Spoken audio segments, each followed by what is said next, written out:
Akhir pertempuran antara serdadu Belanda dengan pasukan pribumi Kedongdo dan sekitarnya dimenangkan oleh pasukan pribumi, dan Belanda pun kalah tunggang langgang.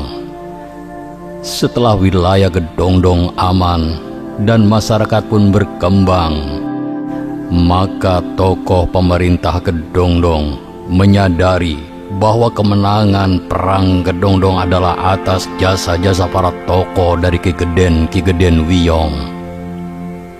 Tacing TV dengan bangga mengangkat sejarah terbentuknya Desa Wiyong dengan judul Asal-usul Desa Wiyong Cirebon. Untuk mengetahui sejarah selengkapnya, silakan simak video ini sampai selesai. Bantu kami dengan cara klik tombol subscribe dan tombol lonceng agar Anda mendapatkan notifikasi video terbaru dari kami secara gratis. Selamat mengikuti.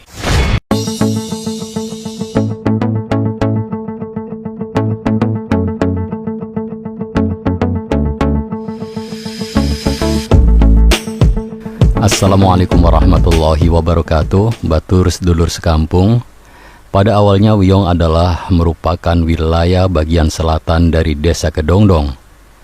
Pada masa kolonial Belanda pertama pada abad ke-17-an, sering terjadi sengketa dengan para penjajah Belanda dengan para tokoh dan masyarakat Kedongdong dan sekitarnya. Konflik dan pertentangan antara penjajah dan tokoh-tokoh serta masyarakat adalah dikarenakan tingkah laku dan tindakan-tindakan penjajah yang terlalu menghina, merampas, bahkan membunuh. Di samping tekanan-tekanan penguasa wilayah adat dan tradisi orang asing yang sangat mencolok para pribumi, puncak konflik dan pertentangan tokoh-tokoh dan masyarakat Kedongdong sekitarnya dengan kolonial Belanda melahirkan dan meletusnya perang di Kedongdong, ditengarai dengan terbunuhnya beberapa serdadu Belanda yang datang di wilayah Kedongdong. Perang Kedongdong bagi pribumi dipimpin oleh Ki Geden Kedongdong yang didampingi oleh para tokoh dan jawara dari Blok Wiyong Kedongdong bagian selatan seperti Kiai Haji Salimuddin, Ki Ngabei, Ki Serang, Ki Gede Lemah Abang, dan Ki Gede Wanabadra. Dalam perang itu para pejuang Kedongdong juga dibantu oleh Ki Bagus Serit dan Ki Bagus Rangin dari wilayah Bunder. Terjadinya perang Kedongdong dimulai dengan kedatangan serdadu Belanda dari arah Tenggara. Dari wilayah inilah berkecamuk perang antara serdadu Belanda dengan pasukan pribumi hingga mayat bergelimpangan, ting telek-tek dalam bahasa Jawa, hingga wilayah itu sekarang disebut Dukuh Lele, dan berputar-putarlah pertempuran terus berkecamuk, atau dalam bahasa Jawa adalah Wuyeng, dan kini tempat itu disebut Unyengan. Dalam perang itu pasukan Kedongdong atau pribumi juga dibantu oleh pasukan wanita yang berdandan kain dan selendang, atau dalam bahasa Jawa Nyawat. Di pertegalan yang sekarang tempat itu disebut Tegal Cawat, dan untuk pasukan pribumi memiliki tempat persembunyian istimewa di pepohonan hutan gelap nan sunyi dan aneh di bawah lindungan Ki Wekar, yang persembunyian itu disebut Bunian, yang sekarang lebih dikenal Ki Buyut Bunian. Akhir perang antara serdadu Belanda dengan pasukan pribumi Kedongdong dan sekitarnya dimenangkan oleh pasukan pribumi, dan Belanda pun kalah tunggang langgang. Setelah wilayah Kedongdong aman dan masyarakat pun berkembang, para tokoh pemerintah Kedongdong menyadari bahwa kemenangan perang Kedongdong adalah atas jasa-jasa para tokoh dari Ki Geden Wiyong.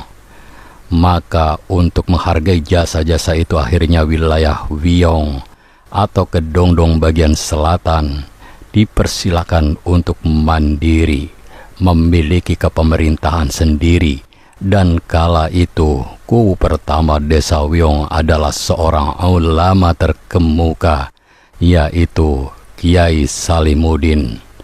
Dengan wilayah Wiyong pada awalnya dibagi menjadi 5 kuanco, yaitu Kuanco Wunut, Kuanco Wiyong Lor, Kuanco Serang, Kuanco Wanabadra, dan Kuanco Lemah Abang, yang masing-masing kuanco dipimpin oleh ki gedennya masing-masing.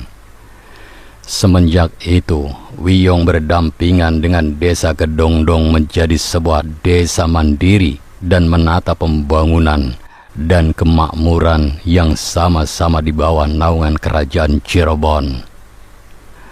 Sedangkan terbentuknya Desa Wiyong adalah pada masa perang antara Serdadu Belanda dengan pasukan pribumi Kedongdong, dan sekitarnya dimenangkan oleh pasukan pribumi, dan Belanda pun kalah tunggang langgang.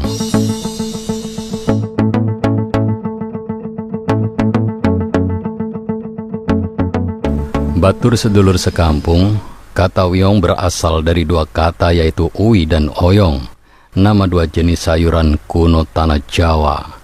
Nama ini selaras dengan umumnya nama desa-desa khususnya daerah Jawa Cirebon yang mengambil nama desa dari nama buah-buahan atau tumbuhan yang ada dan tempat atau benda yang menonjol keberadaannya. Konon diceritakan wilayah Wiyong disebut Wiyong karena dahulu kala masyarakat Wiyong mempunyai kebiasaan berkebun uwi dan oyong di dataran sungai bagian selatan, dari mulai wilayah Royom hingga wilayah Serang Kulon, yang hasil sayuran hingga dikenal kolonial Belanda di samping wilayah-wilayah sekitarnya.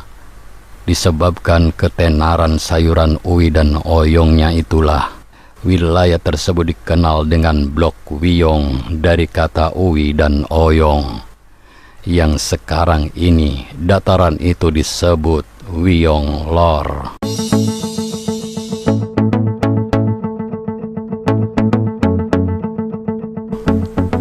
Batur sedulur sekampung, demikian kisah sejarah asal-usul Desa Wiyong. Saya yakin Anda memiliki pendapat yang berbeda. Oleh karena itu, jika ada perbedaan atau ingin melengkapi sejarah ini, silakan tulis di kolom komentar dengan bijak. Terima kasih telah menonton video ini sampai selesai. Jangan lupa klik tombol subscribe, like, komen, dan share sebanyak-banyaknya. Ingat, tetap maduluran, aja pada tukaran.